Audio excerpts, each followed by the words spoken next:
Alright, what is up guys? So once again, the topic for this video is going to trigger some people for both men and women. Yeah, let me start with, what do you want to call her? A Japanese actress? Yeah, call her actress. Ray Lil Black. Well, that's her stage name. So she's known to be the, how do I call it? The Asian Riley Reid, or her name's actually Riley Matthews. So yeah, she's the Asian queen of interracials, and so she has retired from the business. So I just saw this recently, following a visit to Malaysia, she decided to change her name and convert to Islam. Yeah, and she's also active on platforms like YouTube. She has her own channel, and she's also on TikTok. She's also streaming on Twitch. And I'm sure you guys have seen all of the posts, right? So women are overwhelmingly trending liberal, and men are overwhelmingly trending conservative. And I would say, yeah, it's actually, it's not just a Western issue. It's the same for Asian women. And if you give women in the Middle East, if you give those Muslim women rights, they'll be the exact same thing. Because, well, the issue is, I have seen this firsthand. I'll share a little story with you guys. You can't just wash your sins away. So let me share a little story for you guys. September 2018, I applied to go back to school, and I went back to Georgian College. Before university, I was at college for 2 years. And I was in one of those houses right beside campus. Everybody there was students. And I had a bunch of roommates, so I was at college for 2 years. Well, every school year is 8 months, so in total, it was actually a year and 4 months. One of my roommates, at the time I was 26, so it was 2018, right? Yeah, it was one of my roommate, big, fat, white girl, okay? We're talking 5'8" and about 250 at least, okay? It's big, fat, white girl. And I mean, she was nasty, okay? So on a scale, okay, the weight aside, on the attractiveness scale, I would say she's 1 out of 10, okay? At best, like 1.5, if you want to be honest. Interestingly enough, she's a single mother, okay? Well, no surprises there. Well. So yeah, she's a single mom, and she has a sister. Interestingly enough, her sister, ugly, big, fat, white girl. I'm just being 100% honest. Her sister was married to a Pakistani Muslim. He's really, really ugly. I mean, I look at the Pakistani guy, see the picture, I'm like, honestly, that brown guy looks better than her.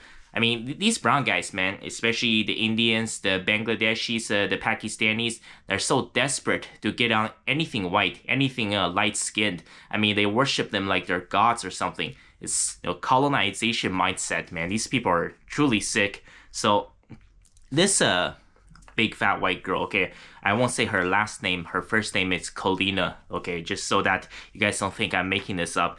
And not just her, man. She had a couple friends. I believe, yeah, her name was, I think was either Natalie or Natasha. And there was also Jody and her sister, I forgot her name.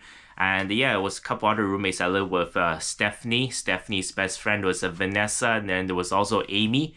I mean, there are some of the skankiest women I have ever seen. The rest, it wasn't as bad, but like this girl, Colina. So she was going to school from Monday to Thursdays, and because she has a son, she shared custody with her ex-husband. She tells me that her husband is actually a multi-millionaire. But I mean, let's be honest, like Colina is 1 out of 10, and so she said that she left the marriage because she wasn't happy. So I mean, okay, not going to comment too much on that, whether her ex-husband was a multi-millionaire or not. So from Friday to Sunday, because they share custody, she had to go back to home to take care of her son, because at the time he was very young, just a little kid. Maybe at the time he was 4 years old or something like that. And Monday through Thursday, keep in mind, right? So 2 school years, I was on campus for, right, a year and 4 months in total. So yeah, 16 months in total. Every single Monday through Thursday, 4 different guys she will bring back. Right? Sometimes it will be, one guy, like back-to-back nights. It could be Monday and Tuesday. Sometimes it could be Monday, Tuesday, and Wednesday. But every single week, right? She guaranteed. She was guaranteed to hook up pretty much almost every single night between Monday to Thursday. Sometimes it was 4 different guys. Sometimes it was 3 guys. Maybe one guy was Monday and Tuesday. Then Wednesday was a different guy, and Thursday was a different guy. Okay? And this is not telling you, and when white man gets so mad. So she brought back hundreds of guys, okay? this simp culture, right? These men are destroying society, and don't act like you're one of those innocent ones, because, like I said, this is a 5'8", 250, big fat white girl. Okay, the guys she was bringing back, okay, some of the guys, legitimately, some of the guys below average, 3s or 4s maybe. Some of the guys, we're talking 7 and 8s, like they were the 6 feet, 6 figures, 6 inches. Some of the guys were married or in a relationship, and yeah, they were cheating on their wives and girlfriends with that thing. And she's really, really nasty in the bedroom too, because, well, so the house I was living in, on one side, there was like the 3 bedrooms, and she was on the other side. I think it used to be a storage room. Then the landlady, she decorated the room, and she changed everything, and she turned it into an extra, bedroom, and she was renting out. There was 4 people on top, 4 people at the bottom, and there was poor guy. It was a white Brazilian guy, about 6'3", big guy, and he lived in the room right underneath Colina. His name is Miguel. So he's from Brazil, but he's like white Latino. I don't know how the hell he can sleep at night, because even for me, on the other side of the house, I could hear the noises. I can hear the bed springs. I can hear the the moaning, the screaming, because she was really nasty. Like, we're talking handcuffs. We're talking S&M. We're talking spanking. We're talking reverse cowgirl. I mean, really, really, really extreme stuff. And she has that weird fetish going on. I would say out of all the men that she brought back to her place, or the house I was living in, 90% of it was white men. Maybe 10% was black. By the way, yeah, no Asians or Indians, right? Even for her, she had standards. She did not like the brown guys on campus. There was thousands of Indian guys on campus. And yeah, these white guys, they want to talk about, these women, right? These nose rings, tattoos, these 304s, professional horologists, right? These race mixers, they got STDs, they got chlamydia, and they're sleeping with black men, these mud sharks. Well, yeah, like, all of the guys she was sleeping with knew that, she was sucking black dick. Yeah, all of the white guys, they were all begging for it.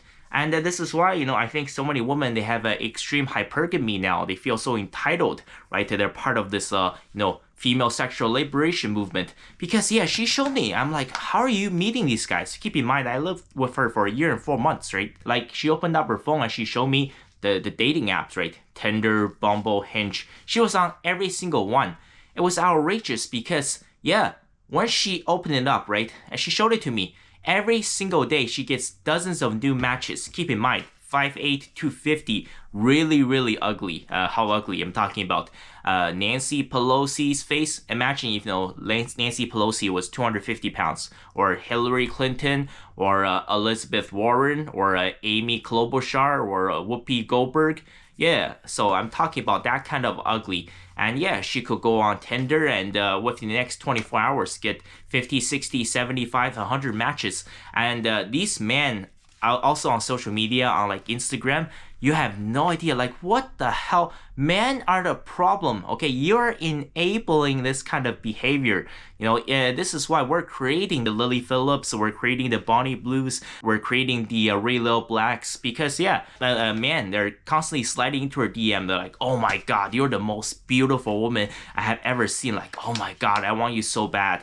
There was one guy, okay, that was 100% against the lease. I mentioned it to the landlady. She didn't give a shit. Okay, at this point, I don't even care anymore. A terrible landlady, the fact that she was allowing this to happen. It was one guy, he was there like at least 2 days a week. I'm talking about, he was staying over. And so he was, at the time, so Colina was 31. I think this guy at the time, he was maybe 47 or something. And so this guy is, I don't know if he's divorced or something, but he's single, miserable. And he was begging her, just crying on the floor, like, oh, please give me your coochie, please give me your coochie, I'll do anything. You can piss in my mouth or something. Okay, just let me lick your toes. He was crying and begging for sex every single night, just for this big fat white girl, right? Just to, have her pee on his face or something, because she's into that nasty stuff. Like, what the hell has happened to men? You want to place all the blame on women. But yeah, this is what these men are doing. Yeah, I'm watching guys who are, legitimately 6 out of 10, 7 out of 10, 8 out of 10. They're desperate. They're begging for women like Colina. And yeah, I'm sorry to say, well, 90% of the guys that she was hooking up with, right, the vast majority was one night stands. She was not getting into relationships. 90% was white men and 10% is black men. Zero Asian guys and zero Indian or Pakistani guys that she was hooking up with. And you want to blame this on the immigrants. How can you be proud of your culture, right? And how also to all the white people who are allowing this to happen, how can you call yourself a Christian? All of this is happening, right? The fact you have people like Kalina, you have people like Lily Phillips, you have people like Bonnie Blue, it's because every single one of them are secular. And it's the same thing for all of the men who are enabling this kind of behavior. They're all secular men. None of you believe in Jesus. I'll tell you why someone like Kalina is so popular. Like, you know, the other white female roommates I lived with, like, they weren't so great. Like, Stephanie was bad too. Her friend Vanessa, Jody, Amy, okay, they slept around, okay. But, I mean, the reason why someone like Kalina is so nasty, her body count, I mean, so she will be 38 now. I would say it's in the thousands. By the way, after all of this, she got married again. And once again, it was another white man. Yeah, he was so desperate. He probably spent like, I don't know, $5,000 on a ring. And he got on his knees and he begged her to marry him. And he knew all of this. Like, he didn't know the exact body count. I don't even know if she knows. I mean, it's got to be over 1,000. It's got to be 4 digits, okay? And she's also a single mom. And another white man still begged her to marry him, okay? So, yeah, that's white culture for you. So, the reason why someone like Kalina can be so popular is because what happens is for the vast majority of men, it's extremely, extremely difficult to secure a top-tier woman. I mean, yeah, so look at some of the successful, attractive, these women on social media you see on the internet. Someone like Brett Cooper, right? I think Brett Cooper is a top 1% woman. She's married now and she's got a son. And she said that she wants to have a big family. She wants to at least have 3 children in total. And yeah, she's mentioned before, right? Her husband, Alex, he has his own business. He's a very successful entrepreneur and he's a multi-millionaire. And look at Candace Owens, right? Candace Owens' husband, George Farmer. His net worth is at least $150 million. Could be more, could be $200 million. So he has the same net worth as Dwayne Wade. Look at someone like Billy Ray Brandt, right? Billy Ray Brandt, her husband, multi-millionaire. Look at Liz Wheeler, her husband, multi-millionaire. That's why I say, like, man, you need to become the best. Because, yeah, it is very, very difficult to secure one of these top-tier Stacys. For the vast majority of men, right, this is why, you know, when you allow female sexual liberation, so all it means is that, you know, a very, very small percentage of, you know, very tall, very attractive, very good looking, very rich, very successful man will end up having sex with all the women. So yeah, and then for the average guy in the dating pool, you're looking at someone like Kalina. Yeah, because what happens, right? This is the experience of an average guy. You go to a bar at 11 p.m. on Friday or Saturday night, and you see like Madison Beer or Victoria Justice. You see Olivia Rodrigo, like someone like prime Jennifer Connelly. You see Tate McRae, Ana de Armas, Isa Gonzalez, like prime Jessica Alba. And vast majority of the guys are gonna be like, oh, okay, well, I mean, maybe my wildest fantasies, but that's not going to happen. Well, yeah, look at Madison Beer, right? Look at her new boyfriend, Justin Herbert, right?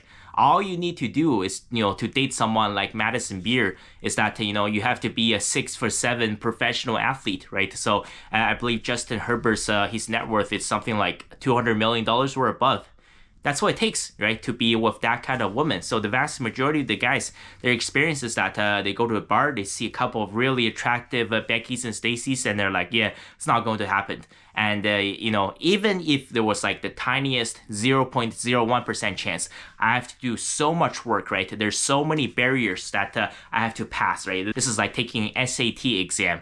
I have to make the perfect move every step of the way. Or the vast majority of these guys, that they'll go to these bars and they see that, oh, look, so, okay, Madison Beer, Victoria Justice, Olivia Rodrigo, too difficult, okay, they'll never look at me. Then they see, oh, there's Whoopi Goldberg, or, oh, there's Rosie O'Donnell, or Amy Klobuchar, oh, so maybe I have a chance to score one of these, you know, fat and ugly white women. And they just look around, they look at the 1s and 2s and 3s, and they see that, okay, there's a couple that's just way too ugly. How about I choose, you know, the third ugliest one? Because, yeah, Usually, that's why I tell a man you have to become the best because, you know, if you're a below average man, even if you have a chance to score a girl, these women who are fat and ugly, okay, they're extremely, extremely loose. And it's not just Kalina. I know so much about Kalina because I lived with her. And I've seen this a lot in high school as well, in universities, right? The really, really ugly ones, the really, really fat ones, especially the white girls,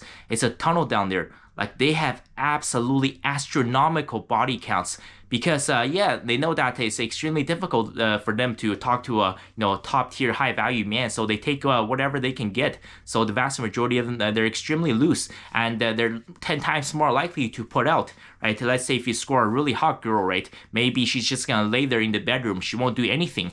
But if you get yourself a big fat white girl, like she will literally the shit out of you. She's going to get on her knees and she's going to give you the most insane head you will ever experience. Like it's going to send your central nervous system into shell shock. She's going to give you like PTSD afterwards because your experience is going to be so extreme. Like you're the one that's going to be dominated in the bedroom. Like she's going to be the one that's wearing pants. But if you get a really hot girl, like she's gonna lay there and not do anything. So that's why, you know, a lot of especially I notice with these white men, they tend to go for like the fat and ugly white woman because they know that in the bedroom they don't have to do anything. They just wait to get dominated by these white girls. And yeah, with the rise of internet, social media, online dating, man, woman living completely different realities now. You have someone like Kalina who basically looks like Gorlax the Destroyer or Jabba the Hutt, right? So one of those Star Wars characters. Oh, don't even get me started on Jar Jar Binks. I mean, what the hell is that thing? So yeah, you have someone who that looks like that, and she can go on Tinder and get 100 matches like in like the first 24 hours. It was another Indian guy because at Georgian College there were so many Indian guys. One of my roommate, his name is Ankit, okay, Ankit. I'm not going to say his last name, and he was kind of into snow bunnies, like light skin, that kind of stuff. He showed me like he was on every single dating app, like Tinder, Bumble, Hinge. He tried absolutely everything, right? I knew this guy for a year and 4 months while I was on campus at Georgian College. Zero matches, right? He had absolutely nothing. So this is what I mean, like what the hell is like countries like Canada doing where you bring millions, I'm talking about millions of these guys from India, right? There's no like 40-year-old Indian guys that's married to a beautiful wife with 2 kids that's working at Google or IBM, right? There's no like Indian seniors. There's no Indian children. There's no Indian women. The vast majority of the millions that Justin Trudeau and Jagmeet Singh has brought into Canada, they're all single, thirsty, military-aged men.